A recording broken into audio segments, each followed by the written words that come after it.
Ok, alors continuons maintenant avec nos propriétés élémentaires, nos règles de calcul, donc avec le deuxième théorème, qui vous dit que donc moins lambda point x, ce n'est rien d'autre que moins lambda point x, et c'est aussi la même chose pour lambda point moins le vecteur x. Donc en fait cette première propriété se décompose en deux, donc on va commencer par montrer d'abord que moins lambda point x est égal à moins lambda point x. Alors, remarquons que ça ne veut rien dire d'autre que, en fait, que moins lambda point x, c'est l'opposé de moins lambda x. Bien, alors, donc pour montrer que c'est l'opposé par rapport à l'addition, dans E, ben, il suffit de les rajouter, donc de voir, donc qu'est-ce que moins lambda, donc, point x, plus lambda x, est-ce que ceci va être égal à 0? Or, donc ici on met un or, donc c'est égal, d'après la propriété de l'espace vectoriel, donc c'est moins lambda, je peux les rassembler, point x. Or ça c'est égal au 0 point x, et on a vu que 0 point x n'était rien d'autre que le vecteur 0. Bien, donc ça veut dire quoi? Ça veut dire qu'en fait, moins lambda point x, c'est bien l'opposé de lambda x. Donc ça implique que moins lambda point x, c'est bien égal à moins lambda x. Donc ça, c'est la première partie, si vous voulez. Hein? La deuxième partie, c'est ce qui est ici. Donc je vais le mettre comme ça. Donc montrant que lambda point moins x est égal à moins lambda point x point. Donc allons-y. Donc montrant que lambda point moins le vecteur x, c'est égal à moins lambda point x. Sachant que ça aussi, c'est l'opposé de lambda x. Bien, alors pour faire ça, donc on va faire pareil. Donc, c'est-à-dire on va donc faire l'addition de ces deux termes-là et montrer que c'est égal à 0. Alors lambda point moins le vecteur x plus lambda point le vecteur x. On va utiliser encore une fois la propriété de l'espace vectoriel, mais ça fait lambda point moins x plus x. Alors moins x plus x, donc x moins x c'est l'opposé de x, donc ça fait lambda point le vecteur nul. Et ça refait encore une fois le vecteur nul. Donc on a terminé avec la propriété 1. Passons maintenant à la propriété 2. Et donc on va montrer que lambda point x moins le vecteur y, c'est égal à lambda point x moins lambda point y. Ok, or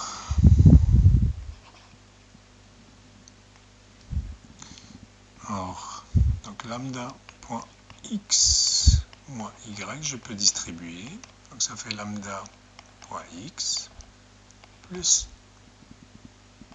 lambda point moins y.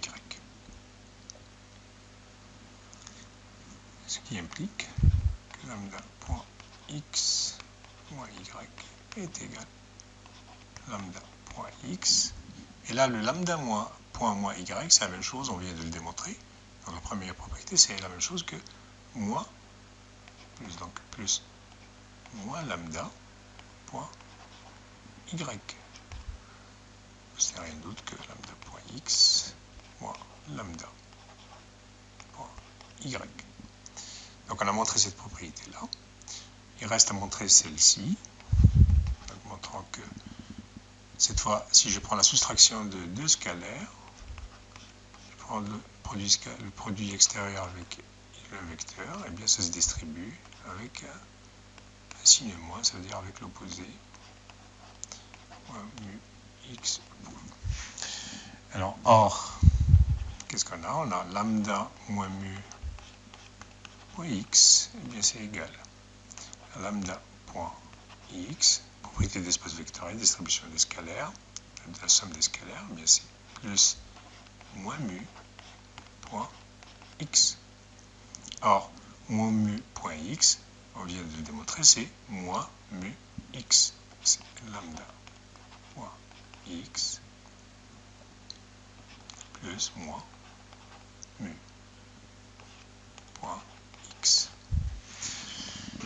Alors si je mets, donc ça c'est, pardon, excusez-moi, je vais enlever la parenthèse d'ici plutôt, et la remettre là.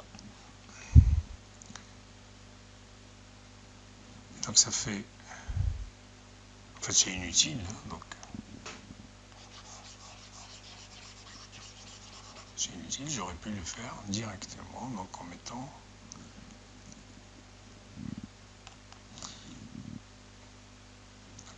directement lambda, pour ne pas alourdir, c'est lambda.x, et bien ça c'est moins mu x n'est rien d'autre que moins mu.x, et bien c'est bien ce qu'il fallait démontrer. Ok, alors maintenant donc on va passer à une autre notion. On a terminé avec les règles de calcul simples, et on va passer à la notion de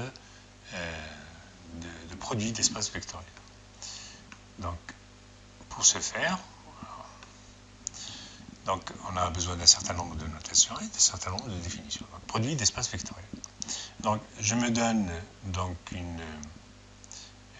un ensemble d'espaces vectoriels, E1 avec son addition, E2 avec son addition, que je note plus 2, et la même chose pour les produits, produit 1, produit 2, et ainsi de suite jusqu'à En avec son addition indice n et son produit indice n. Alors, ce sont n cas espaces vectoriels, alors faites attention à ça, c'est très important. Donc, on est en train de parler des espaces vectoriels qui ont peut-être des lois internes et des lois externes qui sont différentes, mais qui sont tous définis comme étant des cas espaces vectoriels, c'est le même corps K. Donc c'est exactement le même corps. Et on définit sur le produit cartésien de ces espaces-là, donc E1 croix E2 jusqu'à En, on définit donc les lois produits, donc les lois produits d'espace produit, qui sont la loi plus et la loi point. Alors, c'est défini par quoi? Tout simplement par la somme, ou bien la loi plus, d'un vecteur x1 jusqu'à xn avec un autre vecteur y1 jusqu'à yn qui sont dans le produit de i, et bien c'est la même chose que, c'est exactement par définition, donc ça c'est la définition, c'est par définition égal à la somme des composantes x1 plus, alors la loi ici c'est plus dans E1, Y1, la même chose jusqu'à xn plus la loi addition dans N, dans En, Yn. Bien entendu donc dans l'avenir, ici il n'y a pas de risque de confusion, on va juste se contenter d'écrire x1 plus y1 jusqu'à xn plus yn. S'il n'y a pas de risque de confusion, même si les lois plus devaient être différentes selon les espaces i, pour ne pas trop alourdir les notations. S'il y a un risque de confusion, donc on met plus 1 plus jusqu'à plus n. La même chose alors pour la loi externe, donc c'est quel que soit lambda dans le corps K, toujours donc le même corps, et ben on prend un vecteur dans le produit cartésien, le produit d'espace vectoriel E1 jusqu'à En, et bien ce qu'on trouve, ce qu'on définit, c'est, donc ça aussi c'est par définition, donc on définit le produit, la loi extérieure lambda x1 jusqu'à xn, c'est la même chose que lambda 1 x1, la loi externe dans E1, jusqu'à lambda n, loi externe, produit externe, dans En, xn. encore une fois, donc s'il n'y a pas de risque de confusion, on peut juste se contenter d'écrire lambda.xn jusqu'à lambda.xn sans mettre d'indice sur le point, comme ici on n'a pas mis d'indice sur les plus. Mais s'il y a un risque de confusion, alors là on garde les indices. Ok, alors maintenant donc on a tout de suite un théorème. Donc c'est pour ça qu'on a fait le produit donc, des espaces vectoriels. C'est pour que ce soit un espace vectoriel, un K espace vectoriel. Donc bien entendu à condition, hein, donc on est dans les mêmes conditions que les EI sont tous des K espaces vectoriels.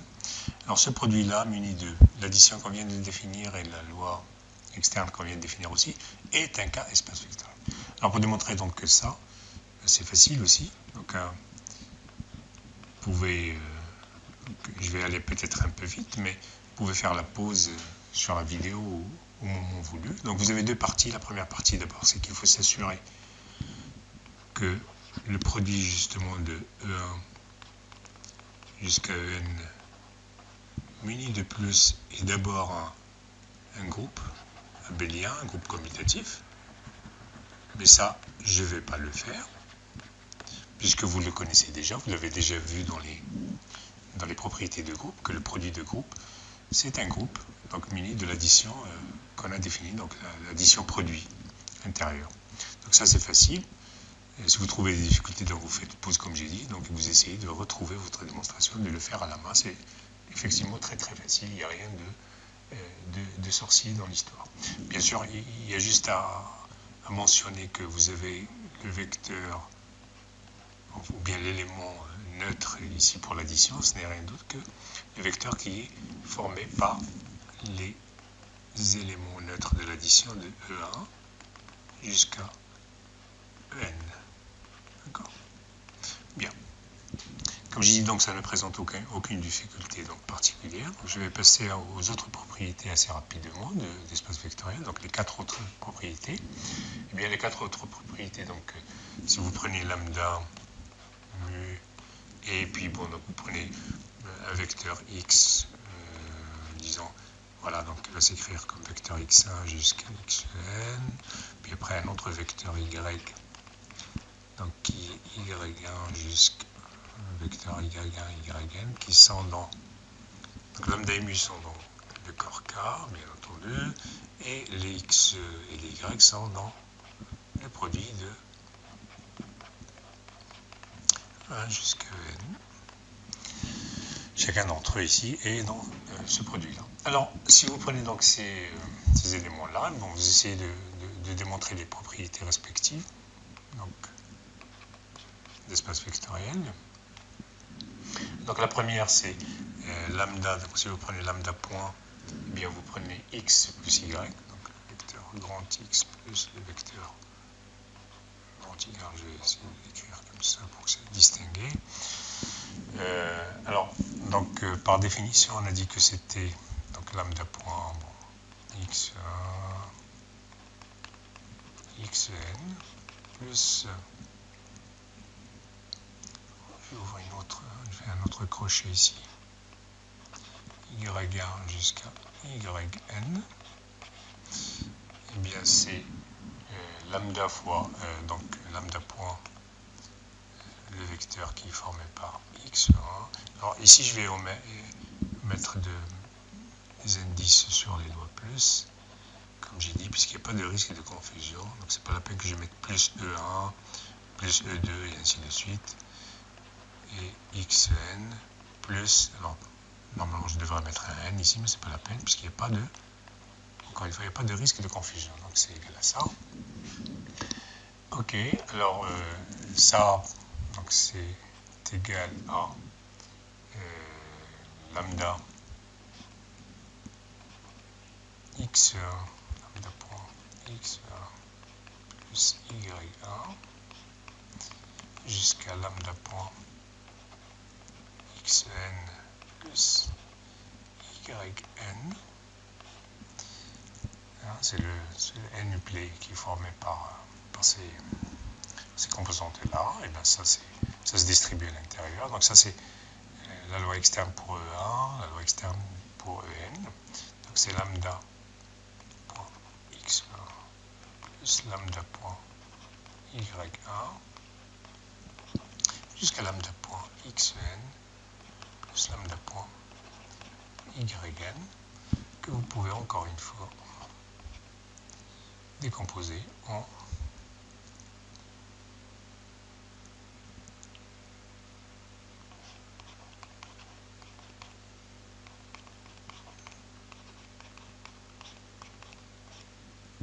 lambda point y1 jusqu'à lambda point yn qui est égal, eh bien, lambda point